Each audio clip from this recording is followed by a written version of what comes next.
taking time to chat with me today. Very excited to learn more about what you're up to at KEDS and how the brand is evolving as things are shifting. And so quickly before we jump into that, Jessica Thorpe, I'm one of the co-founders of gen.video. We're an influencer company that focuses on bringing together social and commerce. And so we work with brands to help them think about how influencers can not only build brand equity, drive awareness, but bring consumers down funnel and help increase sales. And so, I caught the tail end of the last conversation. There were some positive examples around how influencers were driving sales and building momentum for the brands. And so as we think about your brand, Kelly, the KEDS brand, really want to start with understanding a little bit more about your role, and how you are embracing the dynamic that exists today, given COVID. I know there's a lot that we want to try to cover in terms of some of the activities that the brand's been taking, some of the evolution that the brand itself has had. But maybe we could start by a quick introduction and focus on what you cover for KEDS, and we can jump into a few different topics. Yeah, you bet. I've been with KEDS a year and a half now. I actually made the move from Oregon, so the West Coast to the East Coast about a year and a half ago. I had primarily worked for major sport brands that are housed in Oregon between Nike and Adidas, all in marketing, all with a digital and a brand perspective to it, and then moved out here to really join a female-led brand, right? Like had been at all these sports brands beforehand, and now came to KEDS, which is a brand, for women, and we are made up of mainly women. We have a few good men, don't get me wrong, as we all should, that are, part of the family. But it's really about creating the product that we all will live and thrive in. And I think that was a big piece of me joining the KEDS family and the work that we're trying to do. So at KEDS, I head up all global marketing for the brand, which it's all international marketing, everything from digital. We don't have any retail owned stores in the United States, but we have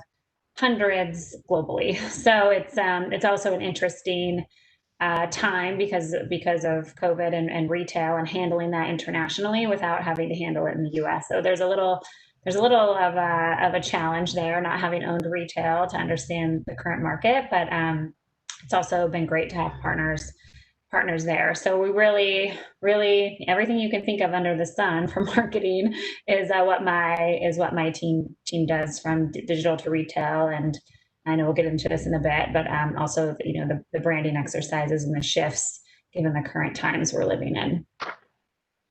Okay, well, so one of the things that you said when we chatted prior to this was that the brand has always been rebellious in the sense where, back in the 50s, 60s, it wasn't appropriate for women to wear sneakers, right? It was like dress professionally, high heels. And so that there's this inherent equity around rebellion that the brand stands for. You spoke a lot about being made for women.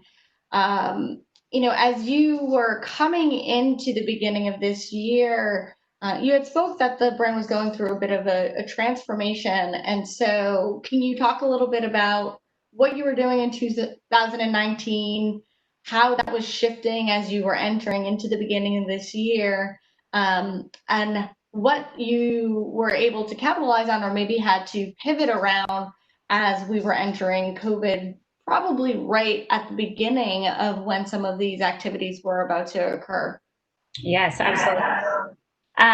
So KEDS has been around, has been making sneakers for women and men actually for over 100 years, since 1916. And it really started with the need for women who were actually doing sport-like activities, believe it or not. And so there was a great need for this product for those women who were doing things that were traditionally unladylike, so to speak. So that's sort of the birth and the DNA of the brand. And as we were going into this year, there had been, KEDS has been a company that's been owned by several different parent companies, throughout its legacy. And as we were looking at the brand, what we had been before was sort of this ladies first concept, and it was pretty soft and very feminine and it didn't feel as inclusive as it could have been. It felt a little more exclusive given the creative work and some of that. So we thought, well, wait, what's actually in our DNA? Like, what are we known for? Like, how far back? Let's go in the archives and figure out what we really should be, and spend 18 months doing consumer research as all good brands should. What is she telling us? Like, what is KEDS to her? And a lot of it was, oh, well, I remember that when I was a kid, and it's I love KEDS, but I don't wear KEDS, and so what does that mean? And with that came, out of the consumer research came a rebranding project of, that is our niche in the marketplace, is we are made for women, and we should be with you along your journey from childhood through being a grandmother, right? So what does that look like, and who is she? So we started down that path with a all women creative agency out of New York, that really helped us along around made for women. And it's really whatever that means, like whatever that means to you and to us, like whatever being a woman means we're here for you. And we're going to make product to fit the needs that you have. So I think that was really, really fun project, really smart project to take on for the brand. Also happened to coincide the launch of all of our rebranding work over the past year and a half. Launched on March 8th, which is International Women's Day, which is how we really like to plan content with a strong moment for women, which was 3 days before, at least on the East Coast of the United States, COVID really kind of took a hold of us, and the world shut down. Our worlds shut down. So that was, kind of the bigger part of that rebranding. And so we haven't actually gotten to see in a normal world, what does that look like? Yeah. Well, so before we jump into some of the work and rework potentially that you guys had to do or pausing in light of COVID, I think you had said something just now that's worth maybe digging a little deeper on in terms of the purpose-driven approach that I think the KEDS brand has had in terms of coming up with a creative idea, having a product, and then having a moment. And so the launch of the rebrand was slated for March 8th. You said that was a very specific date. And so is that something that has been historically part of the brand, is to associate tentpole moments with cultural moments, holidays that are tied towards women, or was that part of the actual rebranding effort to bring a fresh perspective to the brand? Yeah, I think it's twofold. I think there are moments that any brand likes to lock onto, and I'm really familiar with those tentpole moments coming from sport brands where we talk about the Super Bowl every year in the beginning of February. There are moments that we definitely know we need to talk about, and for this brand, especially a women's brand, there are a bunch of female moments that are important for us to embrace, and not just from it's also important for me, like not just from a product selling or positioning perspective, but also for what does it mean for a brand to actually be there for women who celebrate these moments. So I was really taking a larger look at those tentpole moments, and like what does our brand mean in those moments. So it was, and we actually started it prior to the rebrand. We started creating moments. Actually, one of the bigger moments I think the brand was looking at was more around, if 4 years ago we had our first female president, that's something that our brand should be a part of. It's not political. It's really just it's a female president. This could be amazing. So what does that look like as these moments come about? So it's a formula that is replicated by a lot of strong brands out there, and you kind of get as I would say, the best marketing bang for your buck. If you tie all of those things together, you've got a great PR strategy, a great media strategy that's easy to follow because you have these three elements that are bonded. Yeah. Okay. That's great. And so, you talk about bad timing, or in this case, potentially, I think the creative platform that you guys have and had come out with on March 8th really allowed you guys to lean in a little bit around COVID. And so can you talk a little bit about the real moments, real stories, and how maybe there were certain areas or tactics of the launch that you couldn't move forward with, but because the brand really believed in empowering and embracing and, putting a spotlight on real women, that you were able to take that and provide more value to people as they were all trying to understand what to do with shelter at home. Yeah, absolutely.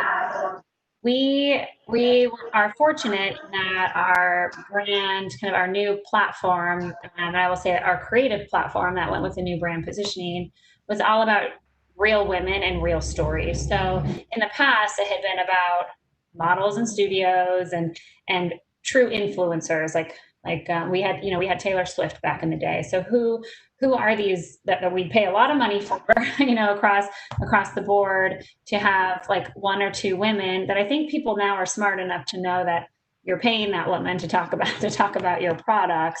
So does she really like it, or are you just paying her, to like it? So we wanted to shift away from that model and use real women who had stories. And we wanted to use women from around the globe. And we wanted to use a lot of them. We wanted to use 10 to 20 of them every season to talk about their story, talk about why they love kids, talk about the theme of the season. So, for example, in our launch Spring Summer 20, it was all around power. Like, what does power mean to you?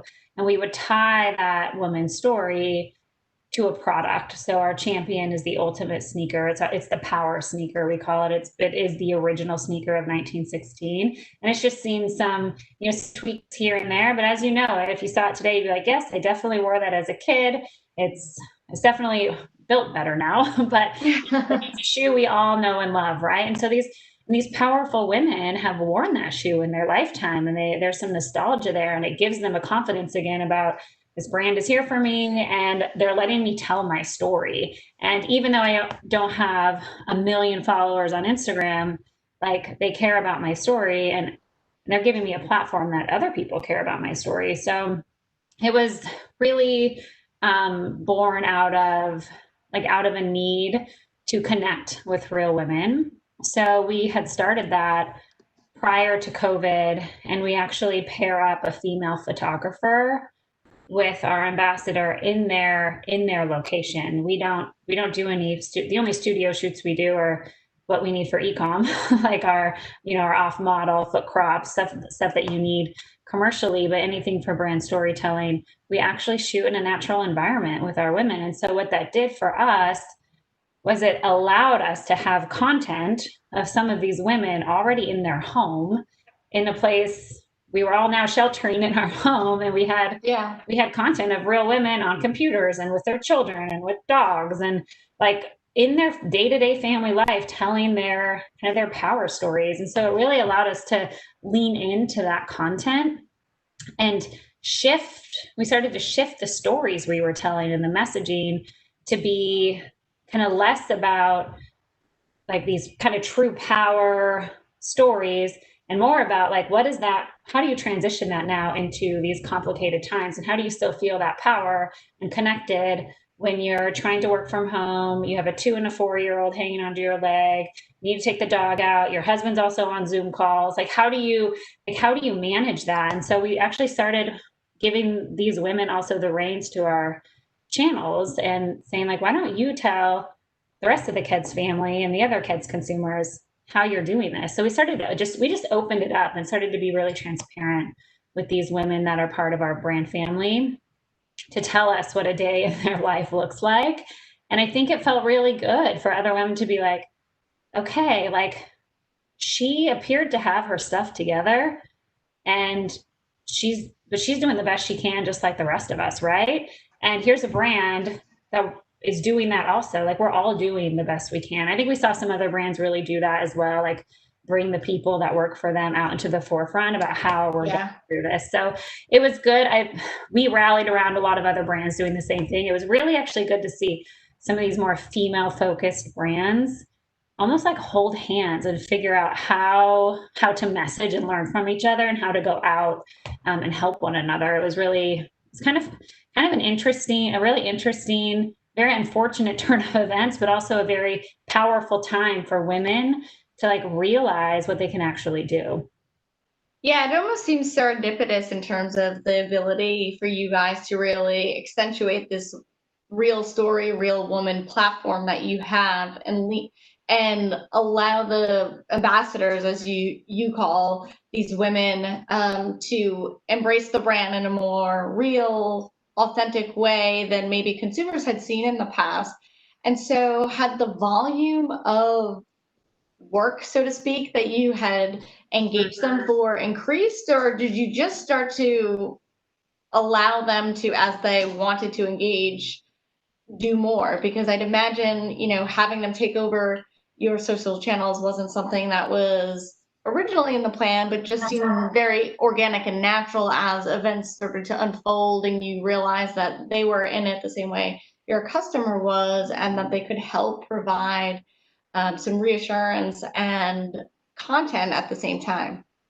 Yeah, absolutely. I think many marketers through that time can relate to having to do a very hard pivot as COVID started to change not only like financial plans for companies. You know, that always impacts marketing, but also the messaging. And so we leaned in, we scrapped a marketing calendar from April through July. Like everything we knew was not going to happen. Like we started to change the products we wanted to talk about. We started to change how we engaged with the ambassadors we had. We reached back out to them for additional pieces of content that, to your point, it wasn't part of the marketing campaign. Like we wouldn't have asked people to, host KEDS family in their home for Yeah. for a day in the life of quarantine with your children, husband, and dog. Like I don't, we wouldn't have reached out to women who love the brand and also happen to be personal fitness trainers and want to give the KEDS family a workout from their home. Like these are things that in a normal situation we wouldn't have done. But it taught us a lot, and they are things that we're looking at. Like just when the world goes back to whatever normal we end up in, but when it returns, like we should keep these things in mind and not try to go back to like how we were, but also be very flexible and very real and transparent with our consumers, because it did seem to resonate. And these women are real women who do have women's to tell. So you'll see as we go, who have stories to tell. So you'll see as we shift even into autumn, winter 20, as we get into October and November, we have that same strategy in place. We already have women that we've asked to take over. Like I don't know what that world looks like in October, but as we get closer to that time frame, we'll start to script. So there's a little bit more reactive and real time planning that's happening, and I think a lot of brands are doing that and kind of going through that now as well, where you feel a little bit more like an agency than Yeah. than you do of this kind of big corporate brand that you have been operating in.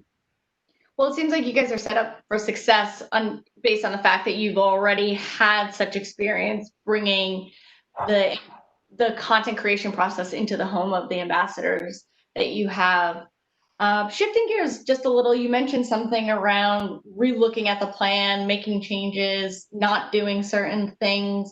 Were there products that you were planning on launching that you held back because it just didn't feel right around the timing of COVID? And, understanding you can't hold back products forever and you've got to figure out how to move forward and make sure that there's inventory, whether that's in store or online. What are some of the initiatives, or is there an initiative that you can talk to that you postponed or held off on because it just didn't feel right at the time? Yeah, we actually typically March or April, we launch our bridal line, and that didn't, given the time, that didn't feel like the right thing to do, especially as we got later into April, and it felt like we are going to be in quarantine for months, not weeks, as we originally had thought. And we started to hear from the consumer and from like articles and different places that like wedding plans are being postponed till 2021 or like pushed off and venues canceled. And we didn't want our consumer like to have this like FOMO moment of like they're missing out on their own wedding. Like no one wants to feel that. So we shifted that entire line and marketing to late May, early June, when it felt like, okay, we know we're in this, but we actually started to see some virtual weddings take place. We started to see some like kind of quarantined, isolated weddings take place in beaches and parks and, stuff like that. And even now you see weddings happening, but like people have masks, and it's definitely, a socially distanced event with precautions. And so we shifted that line, to be more in touch with the consumer around like, just because like the world is on pause, like love doesn't pause, it's something I can't remember the exact lines of, but there was something about like love isn't canceled, right? Just because plans may be or anything like that. And honestly, they're sneakers. So they're wedding sneakers that are very appropriate for, for the time. Now we actually started to see some great results by doing that. But it was also, again, being reactive and listening to the consumer and waiting a little bit to make sure we really understood her needs. And I don't think there's anything wrong with that. I think it's truly trying to understand your consumer as she's working through some of these big changes. I mean, think about your wedding. It's a dream. It's a dream moment for a lot of us. And that hit hard for a lot of women. So it's really, how do we be there to change the messaging and make them feel good about it? Even if, we had some consumers buy the product and just wear it around their house on their wedding day that now has been pushed out just because because now they're wearing sneakers. So it really is about listening and moving. And we shifted a bunch of collabs out too that we had, that we used collaborations that we were supposed to launch in June, and really started to push some of those out more towards August around Women's Equality Day, which we talked about we had a Jungalow collaboration launch with a Black-owned business out of California, Justina. She's been all over the press in June, especially when Black Lives Matter, the movement that we saw across the country and the globe, like really working with her on messaging and what that looks like. So really shifting product plans and messaging to not just with our consumers, but also with our partners and what they want to do, and being really sensitive to that. Okay. And so maybe this is a question that's not squarely in the global marketing vein, but I think important to ask, understanding some of the conversation we've just been having. If you think about sectors that have been impacted most as a result of COVID, fashion, in-store retail, for sure, two areas that you see a lot written about in the press.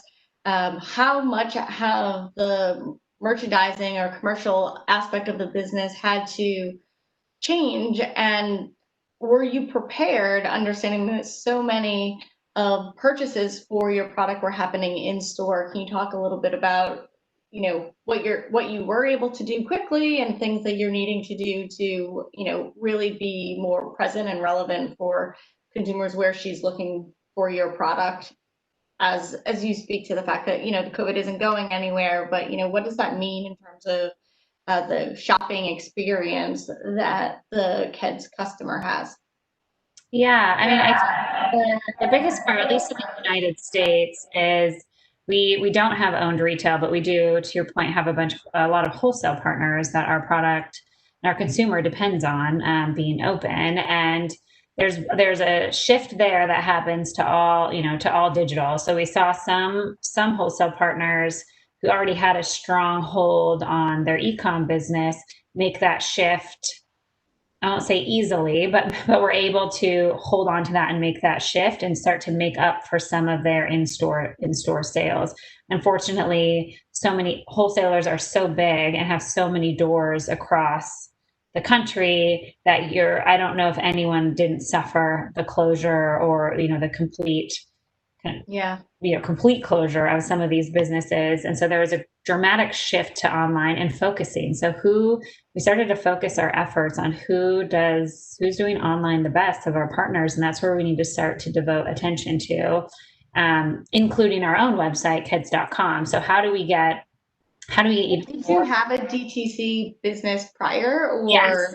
Okay. Yeah, we did. And we do. And it's really about how are we able to change KEDS.com to be more receptive to the consumer? And how do we change the communication that typically goes out from those channels to be more receptive to the consumer? And how do we merchandise things differently? Because she's looking for different types of footwear now. And how do we communicate that across the board? And we have some great products that's where it also helps KEDS, is that we're at a lower price point than other fashion sneaker brands. So it helps.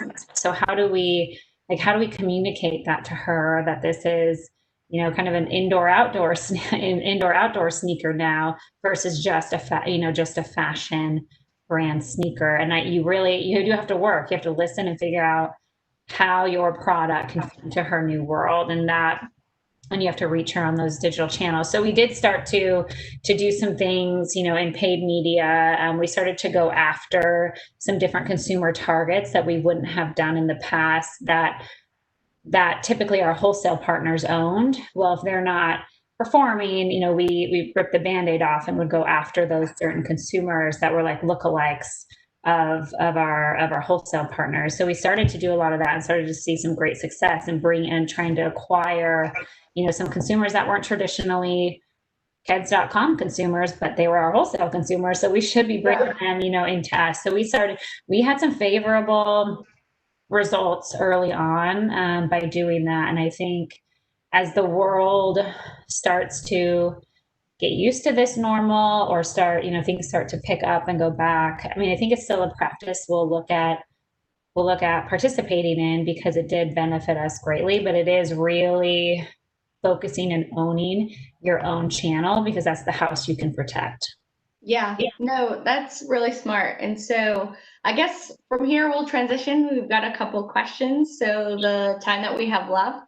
First one is, where does Pinterest fit into the brand's list of social activities from a priority standpoint? You spoke about the ambassadors and how they create content both for your own channels, but that they're posting as well. Is Pinterest a platform that the brand is currently active in? Yeah, so Pinterest is actually our number two. Instagram being the first, and I also caught the previous spokesperson from Aveda, and we're working on TikTok as well. I think we're all trying to understand from a brand perspective that platform.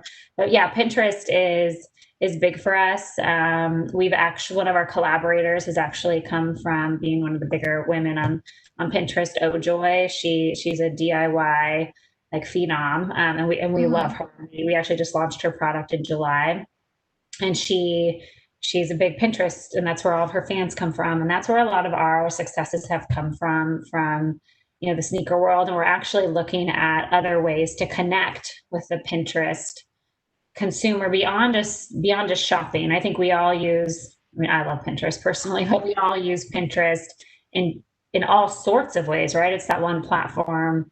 You can figure out how to cook a Thanksgiving dinner, and you can also figure out, the best leggings post pregnancy, right? So I think there's a whole bunch of content that can be served up to you.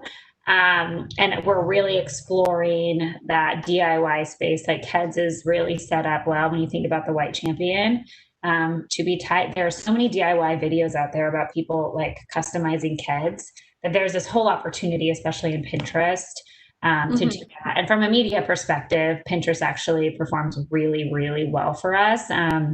Our woman is on Pinterest, so it actually works really well. It's something we definitely do not ignore. Okay. Well, so you spoke about advertising on Pinterest, and you said female, then women. From an audience demographic standpoint, this is another question, but I think it's a good follow on to the Pinterest one, but it's not necessarily about Pinterest. Are you being more inclusive as the industry grows and evolves? You talk about being a women's brand. I remember wearing KEDS as a child. I know there is the kids collection, but when you think about your there's your target audience, the women that we've been speaking a lot about, but what other demographics does the brand target, and how is that evolving over time? Yeah, I think it's a lot of people don't know. I mean, we do have a kids line that is kids, from crib to little fifth graders, right?